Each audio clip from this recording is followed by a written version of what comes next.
Well, I want to do a review on this coffee grinder today. I got this about 6 months ago, and this gets used every week, if not multiple times a week, and I couldn't be happier with it. So I figured it's time to do a review on it, talk about it a little bit. I know there's plenty of people who drink coffee. There's plenty of people that live on coffee. You wake up, you have it for breakfast, you have it throughout your day at work, you come home, you have a nice dinner, and then you have a nice cup of coffee to finish your day. Obviously, it is a huge drink in America and, of course, all across the world. A lot of you guys out there, and women, of course, you buy your coffee. You outsource it. You go to Starbucks, or you go to McDonald's, or Dunkin' Donuts, or wherever you're getting your coffee, and you're paying a lot for it. And it just makes sense to make it at home.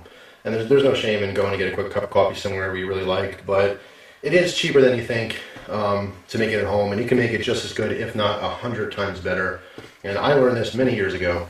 But anyway, I got this grinder. I'll give you the backstory. Like I said, about 6 months ago, I wanted to start using grinds in my Keurig. I love the Keurig. It's an awesome machine. Those K-Cups are expensive. And even when they go on sale, they're still super expensive. Of course, you're drinking coffee all the time. It adds up. So what I did was I ended up getting the cheap filters for it, so I can use grinds in there. Works great. So then I started buying pre-ground coffee, and it just didn't taste as good as some of the other blends that I've gotten from them. And I wanted to lean more towards a better quality coffee, but I wanted to keep it at the same price or cheaper. So ultimately I decided to buy better quality coffee in the whole bean form. All right, buying whole beans is cheaper than buying pre-ground coffee. You're just taking that one step out of the equation. The company's not grinding it for you, therefore it's a little bit cheaper. So you can get a better quality coffee, and I can tell the difference between freshly ground good coffee and just cheap coffee because I drink it black. I drink lots of coffee, but I don't always drink the same thing. Like every one of my hobbies, I love the variety. I love trying new things, having new experiences.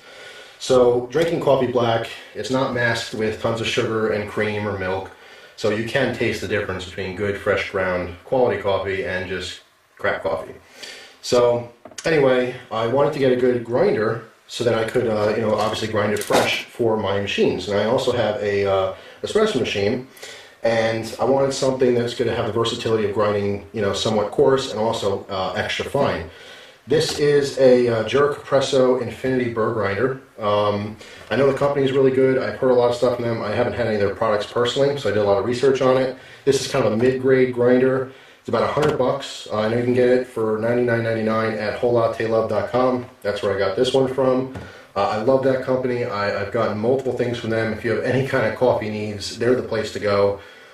Just really, really helpful people too. I talked to customer service before. Great prices, and above all, the variety. They have everything there, from simple and affordable all the way up to prosumer stuff and professional stuff for baristas and coffee shops and stuff like that. But actually, they have their own YouTube channel, and I want you guys to check it out. If you're into your coffee, you're missing out if you're not subscribed to them. I'll put a link in the description box to it. Very entertaining, but very educational. I learned lots of stuff about coffee watching their channel. But anyway, after doing a bunch of research, this is the machine that fit my bill. Like I said, under $100. 16 settings is enough versatility for what I'm using it for. Very easy to use. There's basically just like an egg timer on the front, and it grinds coffee per duration of time. Okay, I took the beans out here just so I can show you this, how the hopper works. The hopper holds 8.8 ounces of beans. There's a dot on the front. This dot dictates what setting you're in. All right, now on the right side of the machine, you can see there's a white dot here, and then of course all your settings in the front. What you want to do to put the hopper on, so it's easy to take off for cleaning. Of course, you can get into there. This does use conical burrs, okay, which is a better system. The best thing you can have, really, I think, is ceramic burrs, but I'm not going to go into too much detail. You can find all that information out on their site. But basically, you put that dot to the right, you'll feel the hopper kind of drop down. If you put it in the wrong position, it's going to be sitting up. It's not going to feel right. It's not going to fit. You'll feel it kind of drop down, just like that. And then you're going to rotate it, and you'll see that dot will be in front of one of these settings. If I can zoom in, you can see this better. Like I said, there's 16 settings. On the right-hand side, there's 4 different coarse settings, 4 medium, 4 fine, and then 4 extra fine. This is a lot of versatility. You'd want something super extra fine for your espresso shots. Something I will mention is that this does make grinds fine enough for a good espresso. There's a couple machines out there, and I learned this through researching and watching YouTube videos and stuff. And there's a couple machines that they're extra fine and still a little too coarse to pull really good quality shots, okay, of espresso. Coarse is not a big deal.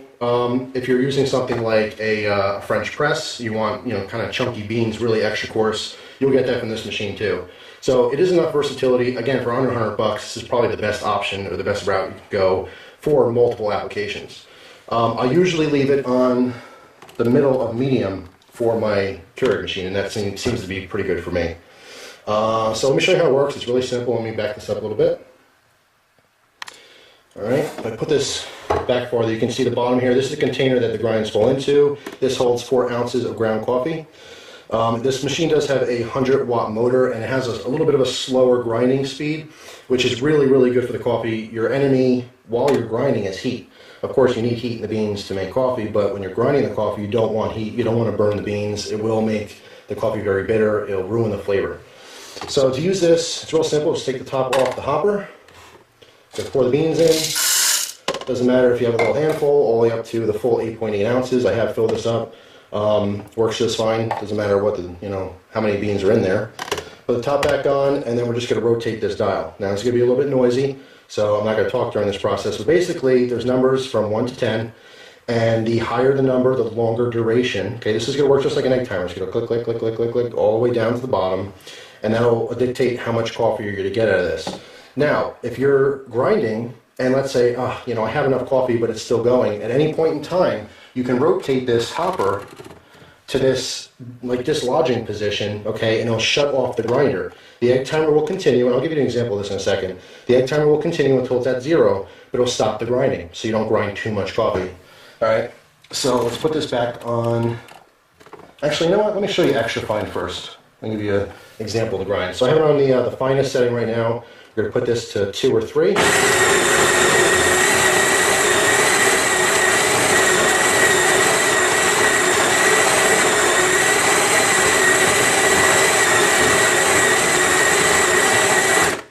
And it's done. So it's simple. On the bottom, there's 2 little lips on the outside of this container. Container slides out, and there's our grinds. All right, so I'm going to put this container back in. I'm going to change the setting now to extra coarse to show you what that looks like. And again, I'll put it on in between 2 and 3.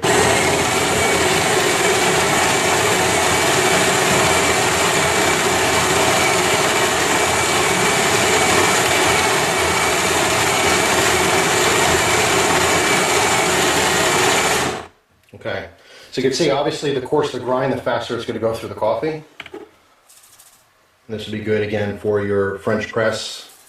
I would say it's still a little bit too big for any kind of drip coffee. What I want to do now, there's not a lot of beans left, so let's just say I have it on fine, right around here, and I turn it on, but I realize I don't need it, or I want to stop the machine. I'm just going to give you a quick example of that. That's it. All I did was rotate this dot again to this position here. It stops grinding immediately, okay, and the egg timer will continue until it hits 0. All right, it's really, really easy to use. It's very straightforward. It's a really good quality machine. Like I said, I've been using the heck out of it for 6 months. It's working just as good as the day I got it. The 16 grind settings, again, enough versatility for me. There's machines that have more. I've seen machines up to like 30-something settings. That's when you're really, really fine-tuning your coffee. You're going to pay an extra price for that. Okay, obviously, as the quality goes up and up and up, and the options go up and up, so does the price. So, I mean, I think this is the best unit for my needs. Again, this is perfect for espresso as well as for my drip coffee for my Keurig. I just love it. It's a really, really good machine and worth every single penny. So if you guys are in the market for a decent grinder, don't skimp out. $100 is not bad for this. You can, again, $300, $400, $500 for grinders and up for really good quality ones. You can use a $20, $30 grinder. There's nothing wrong with that, but I have found that this is really, really different. I have used some of the cheap ones before, and to me, they burn the beans. The grinding is a little bit too fast. I don't know what it is about them, but just the quality isn't there. So anyway, that's it for this one. Stay tuned for future coffee videos. Love to hear all your comments and questions down below. Take it easy, guys. Well, I want to do a review on this coffee grinder today. I got this about 6 months ago, and this gets used every week, if not multiple times a week, and I couldn't be happier with it. So I figured it's time to do a review on it, talk about it a little bit. I know there's plenty of people who drink coffee. There's plenty of people that live on coffee. You wake up, you have it for breakfast, you have it throughout your day at work, you come home, you have a nice dinner, and then you have a nice cup of coffee to finish your day. Obviously, it is a huge drink in America and, of course, all across the world. A lot of you guys out there, and women of course, you buy your coffee. You outsource it. You go to Starbucks, or you go to McDonald's, or Dunkin' Donuts, or wherever wherever you're getting your coffee, and you're paying a lot for it. And it just makes sense to make it at home. And there's no shame in going to get a quick cup of coffee somewhere you really like, but it is cheaper than you think to make it at home, and you can make it just as good, if not 100 times better. And I learned this many years ago.